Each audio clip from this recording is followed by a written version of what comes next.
News when you want it with Bloomberg News Now. I'm Amy Morris. We're watching for changes coming to President Trump's immigration crackdown.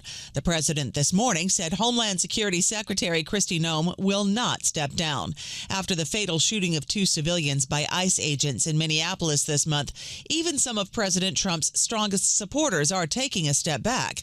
Texas Governor Greg Abbott blames Democratic leaders in Minnesota for the violence, but says the White House has to make some adjustments. They, being the White House, need to recalibrate on what needs to be done to make sure that that respect is going to be reinstilled, and that's not an easy task. Meanwhile, Governor Abbott ordered all Texas agencies and public universities to immediately freeze new H-1B visa petitions, saying that taxpayer-funded jobs should go to Texans whenever possible. Agencies must submit detailed reports identifying how many H-1B workers they employ, including job categories, countries of origin, visa expiration dates, and evidence showing efforts to recruit Texas candidates. Now, back in Minnesota, Border Patrol official Gregory Bovino and some Border Patrol agents are expected to leave Minneapolis today. White House Border Czar Tom Homan is now leading the Minneapolis operation, where he'll meet with Mayor Jacob Frey to discuss coordination between federal and local law enforcement. The chief federal judge in Minnesota has ordered the head of Immigration and Customs Enforcement to appear in court to explain why he should not be held in contempt. The judge says the Trump administration has failed to comply with orders to hold hearings for detained immigrants.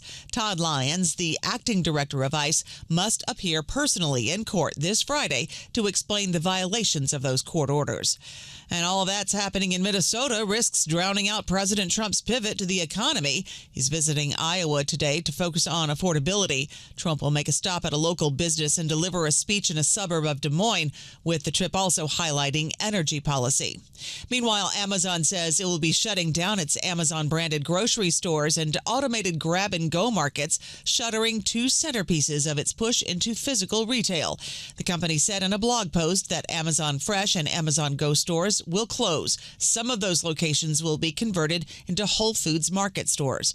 Bloomberg's Ed Ludlow. I don't know if you guys have ever been into an Amazon Go, but it's the humanless facility where links your Prime account. You just kind of pick up the items and leave, and it detects it and charges. But they found scaling that tech very difficult. So that's the rebalancing of what was already a small footprint. The company said it would work to help store employees find other jobs within Amazon.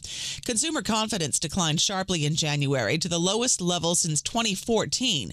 Americans growing increasingly concerned about their financial prospects. A measure of expectations for the next 6 months fell in January to the lowest since April, while a gauge of present conditions dropped to the lowest in nearly 5 years.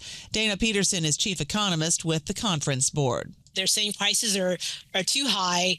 In terms of buying in the future, they're indicating that they're still going to shift away from the things they don't need. The Conference Board survey finds fewer Americans expect their incomes to rise in the coming months, and the share of consumers that said jobs were currently hard to get was the highest since February of 2021. Wall Street traders sent stocks closer to all-time highs on speculation that solid corporate earnings will keep powering market gains.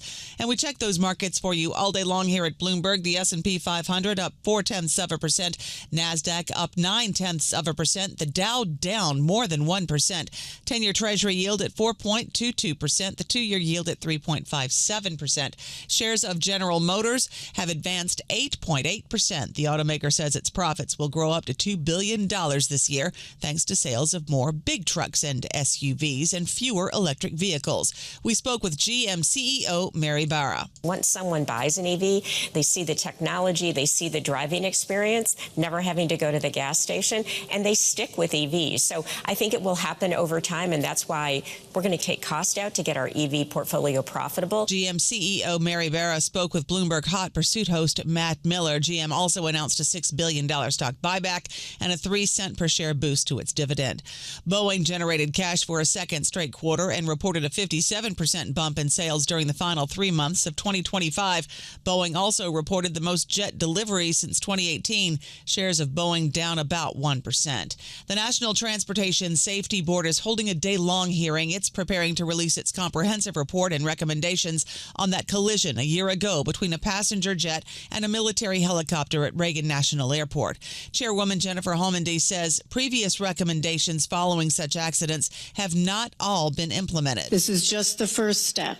It is our duty to relentlessly, vigorously pursue safety change, which means we must do everything in our power to get our recommendations implemented, or this will happen again. The collision, which involved an American Airlines jet and a U.S. Army Black Hawk helicopter, killed 67 people.